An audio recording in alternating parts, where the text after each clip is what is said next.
Isn't it crazy how college can be a completely different experience depending on the person you ask? One person might say that it was a total waste of time and money, whereas the other person would say that it was the best experience of their life. They made lifelong friends, established the start of their career, and have unforgettable memories.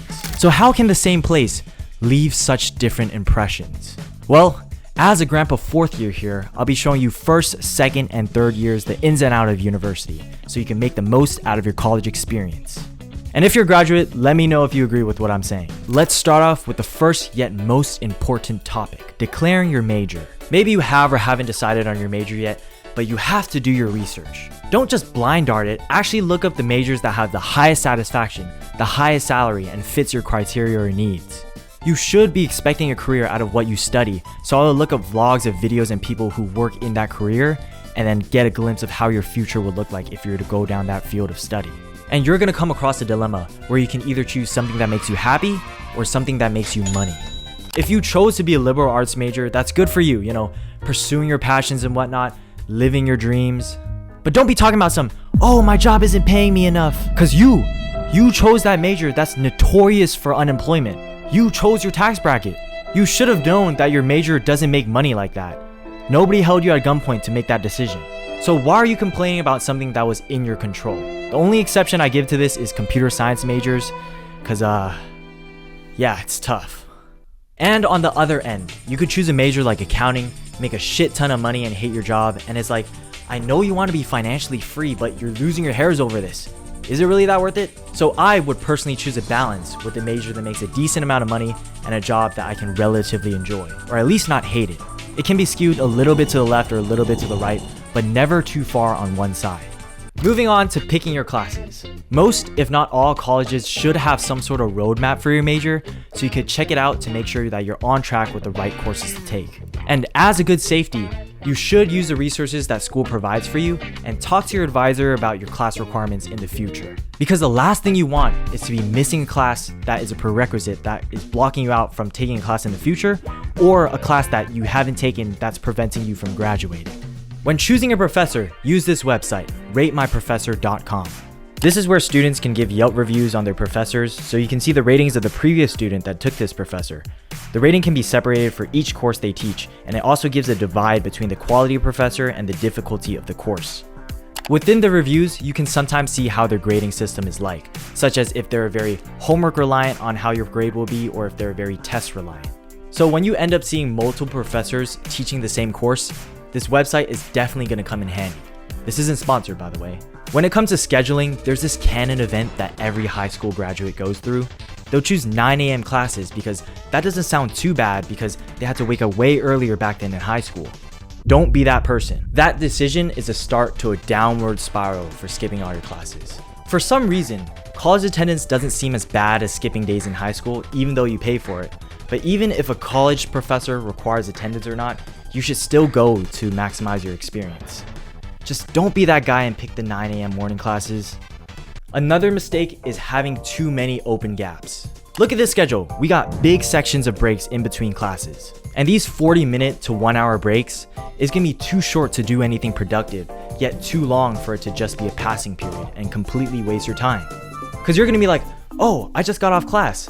I could go to the gym, but I could barely get a warm up in because I have to change to my workout clothes and I need time to walk to my next class. Or you can be like, oh, I can study for like 20 minutes, but I can't even get an assignment done and it's not gonna be putting me in the zone with this short amount of time. All you can really do is grab some food. And it won't be enjoyable for you to even relax because the next class is going to be in the back of your mind. It's just going to unnecessarily stretch out your whole day. It's better to have a schedule squished together like this. And now you have some extra time for yourself, or extra time to have a full workout in, or extra time to have a full study session in, or have time to hang out with some friends. Speaking about friends, if you want to get some, go take classes in person. People will be like, oh, it's so hard to make friends nowadays, and then have your schedule looking like this. I know, it's tempting to take online classes, especially for the general eds where you're just completing it for the credits. But when I took them in person, the GEs, I ended up meeting the most people I ever have. And from the online GE classes I took, I gained nothing from it, other than the credits. But let's assume that majority of your classes are in person. When the first day of school starts, I'm gonna need you to talk to people. Don't choose to sit in the corner of the room with your hoodie up. Sit in the middle of the class where majority of the people will be and start up a conversation. Like, I don't give a shit if your questions are base level or not. You can always pull that "what's your major?" question. If you come off as a friendly person to talk to, those relationships with what you have called classmates will transform to a stronger friendship. But to have that opportunity, you need to make the first move and talk to someone. And the best chance to do so is during the first week of class, because that's where everybody isn't that familiar with each other, so it makes it a lot easier to socialize. Other than that, you can locate your campus map, get familiar with the area, because that's where you're going to be for the next 4 years.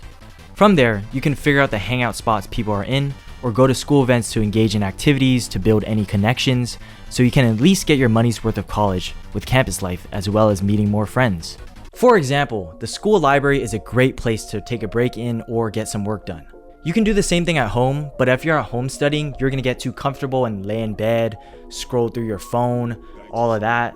But if you're in a student's environment, you're gonna see everybody else locked in, so now what? You gotta lock in too.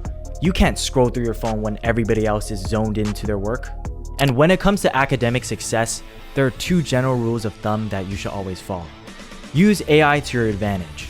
Now, I am not condoning a student from copying and pasting their essays and submitting that as an assignment, but you can use ChatGPT to help out with study. Practice tests are one of the best methods of study, as it gives you a demo on how the exam will be like. Not only do you get familiar with the test, it helps reduce test anxiety. And a personal trick that I used with AI is to copy and paste all my notes, put them into ChatGPT, and then give them a prompt like, give me a list of questions to answer based on this information in a test format. This active form of engagement and studying is so much better than just reading a bunch of text in a long document. Secondly, don't wait till the last minute to finish all your work. A lot of hangouts are unplanned and spontaneous. So for example, let's say that you decided to wait till the last day to finish your homework, and then randomly you're gonna get asked by friends to hang out, and now you can't because you have to finish work that day. Instead, it's a lot better to start the work earlier, so that way, when the spontaneous events do happen, you'll be more open to it and not tied down to the responsibility of finishing homework. And plus, getting to the habit of finishing your work early is just overall gonna improve your work life and stress. Most importantly, you are here to get a diploma at the end of the day. You can have fun partying, living your young adult life in college, discovering yourself, but remember that you're working towards an end goal of graduation. So always make sure that you're on track with that. At the same time though, college has so much more to offer than just the technical and learning part. One of my biggest regrets during my early years of college was putting too much energy into academic success. During my first semester of college, I ended up getting all A's, and I wanted to keep that standard, which I did for 2 years. And of course, your studies and grades are important. However, it made me miss out on the other opportunities that college had to offer because I made so many sacrifices on maintaining my GPA. Soft skills can be more important than technical skills. You will more likely get a job with the connections you have rather than your qualifications for a job. The people that you meet along the way of college could be your ticket to a career. And you can't get the full experience of university by only focusing on the academic opportunity. There's things like living on your own and having the dorm life. However, I am a commuter to college, so I'm not a good candidate to have a say in this. But I think I know the right person. Let me introduce you to Amy. She's a content creator with over 300,000 subscribers who's best known for making videos that focus on the topics of studying, productivity, and overall academic success.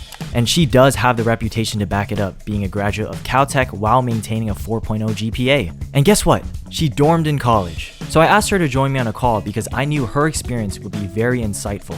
And I had a couple of questions that I knew she would have an answer for. Oh my god, hi. Hi.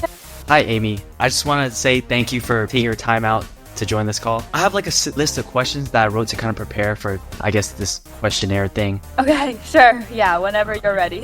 Okay, first of all, you want to share your experience, getting into Caltech, choosing your major, chemical engineering, and just like your overall experience of getting into college. So when I got into Caltech, it was honestly a surprise because they're of course super competitive. I actually found out by myself instead of with my parents like yelling around me like the videos usually have.